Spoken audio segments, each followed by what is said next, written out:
Hello, welcome to the West Ham Way YouTube. Myself, Mark Carlaw, and Mr. Riley Finch. Mate, it's coming to that time. We've all been kind of knowing for quite a long while now, West Ham and the ownership of the club and the stadium.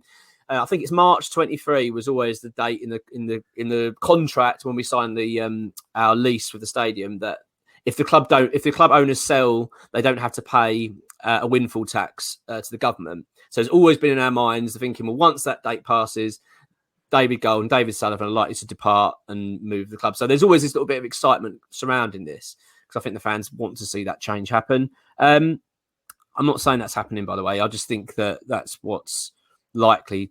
Things are going to change. Now, what's interesting is, and what X has reported on the West Ham Way podcast, was that David Gold now is gearing up to sell his shares of the club. I still think he's going to keep some, but the majority of his shares he's going to sell, and he's going to sell them to Kretinsky. So he's going to have more of power again at the football club. What this means for David Sullivan, I'm not quite sure, but I know we've talked about this previously, mate, but it does feel like now we are leaning towards a takeover. You would imagine it seems to be like it would, the building blocks are starting to get into place now. That's what's going on. I can't imagine it being very quick. I don't think it's going to be like a case of March happens and by April it's all done. But it seems as though that's what's going to be happening. If it, but they're basically, Kretinsky's not going anywhere. That's what I'm trying to suggest. So, what's your thoughts on that? I mean, realistically, I think Sullivan's majority ownership is pretty secure from where it is at the moment.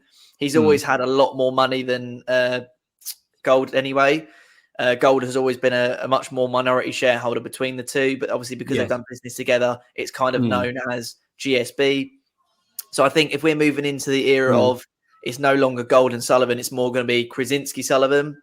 Yeah, so I think we're still a little bit off a takeover at the moment. Sullivan doesn't look like very keen on giving up his shares. I think Gold is a little bit older than Sullivan, and has always taken a back seat, to be fair, at the football club. He's always kind of just, it has been GSB, but I think we use the word Gold very loosely because I agree. I mean, focal point. He doesn't make big decisions. He doesn't pump the most money into the football club, and he's always been at a golfing ownership sort of percentage to Sullivan. So, it's building blocks for a potential takeover, but I still think we're quite a way off that at the moment. Yeah, I mean, obviously, first of all, like you say, and you said previously about Kretinsky's ownership.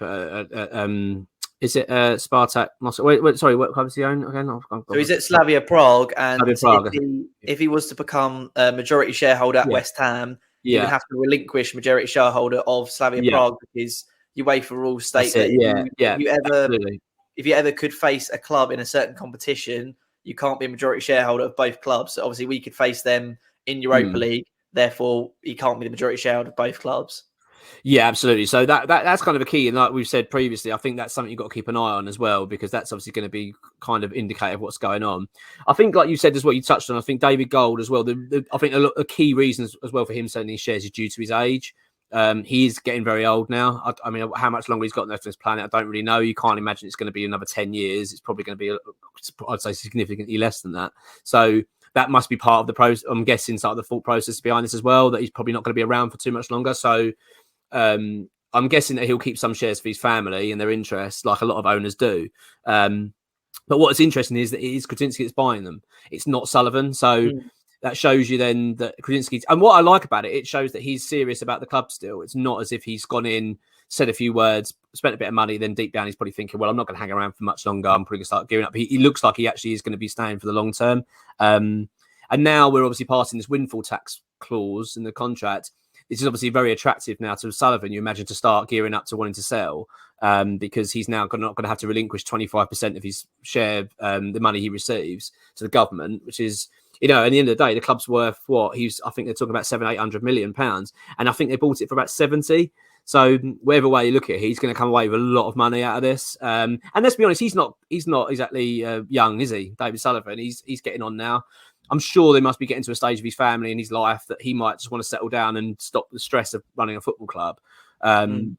So it's going to be interesting, but yeah, I'm quite intrigued by it. I'm quite excited. I mean, as you say, I don't think it's necessarily a case that we're going right, brilliant. Come Easter, they'll all be gone and it'll have a complete new owner. I don't think that is the case, like you said, but I would certainly say that we are probably gearing towards that over the next, let's say, 12 months on from that. You imagine there's going to be quite a lot of movement going on, especially if we keep an eye on what's going on at Kretinsky's other club, where if he starts giving up his shares.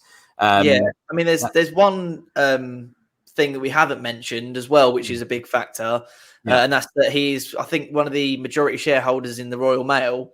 Yes. And at the moment, they're in absolute turmoil, strikes going on, that sort of thing. So, you know, if he is seen as pumping his money into a football club, I think that could be quite bad backlash for him, and also quite bad backlash for us. You know, I think I saw him on the cover of a newspaper the other day talking about the fact that the Royal Mail are in turmoil, the fact that there's strikes going on, union workers, similar to the rail strikes. So I do think that, you know, imagine you're a you're a, you know, Royal Mail sort of postman, and you see he's pumping money to a football club. You know, it's only going to fuel you to, you know, be even more angry. So I think that is something we do have to consider as well with what's going on at the moment. And if that's still a potential problem months down the line, then I think that could get in the way of what's going on as well. Yeah, I think he's quite a shrewd businessman, isn't he? I think he looks at the situation and thinks, look, there's an opportunity here, and that's what I think he sees with the Royal Mail. I think he sees, you know, as you say, financially they're in turmoil, and I think he wants to modernise it, from what I understand. But he actually wants to own it, you know, become the majority shareholder there. I think he's, you know, and he's just been given the green light to do that, which also gives us a lot of indication of where his interests are. Obviously, the UK is somewhere he sees his future and his business. So it's exciting, mate. I just think it's one we've got to keep an eye on. But yeah, in terms of David Gold, then I think in the next sort of few weeks we're going to start seeing the fact that he's going to be stepping further back from the club, which is going to be interesting because.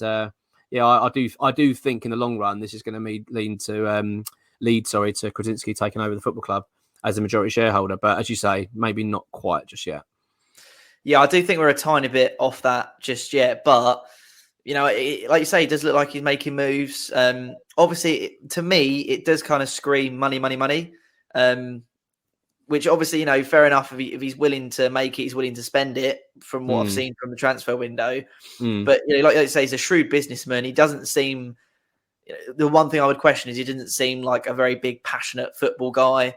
You know, I know it's a bit of a weird comparison, but it's not like Todd Bowley where he comes in and he's like, I want to revolutionise the Premier League. I want to, you know, buy every single great player and bring them to Chelsea. You know, he sort of comes to the UK and he's obviously trying to make a mark as a businessman, as an entrepreneur, trying to make some money. Hence why he's gone to the Royal Mail. So maybe you would question how passionate he would be as an owner. But you're only supposed to put up the money really as an owner, aren't you? You're not.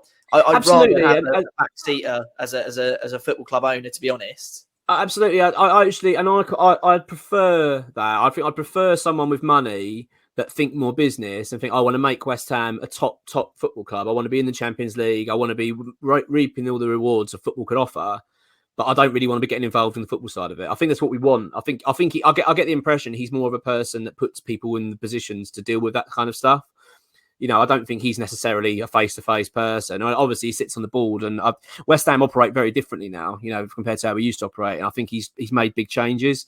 But ultimately, I think it suits us because I look at that Chelsea owner and I just think I wouldn't want an owner keep walking in the bloody dressing room around the training ground and wanting to know what the players are up to.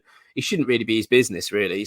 I mean, I appreciate he obviously owns a club, but really, he's not a football man. He should be saying, look, you deal with that side of it. I'll deal with the business side of it, and that's it. So yeah, no, overall, man, I'm quite excited, but it's going to be interesting. I think the next sort of 6 months ahead is going to be very interesting to see how the landscape lies at West Ham, because you can see some significant changes coming. Yeah, and I think we've seen good changes come in since Kretinsky's been in his position as sort of like a minority shareholder. So, you know, could be good things come in if he becomes majority. Absolutely, mate. Absolutely. Thanks for watching, everyone. Cheers.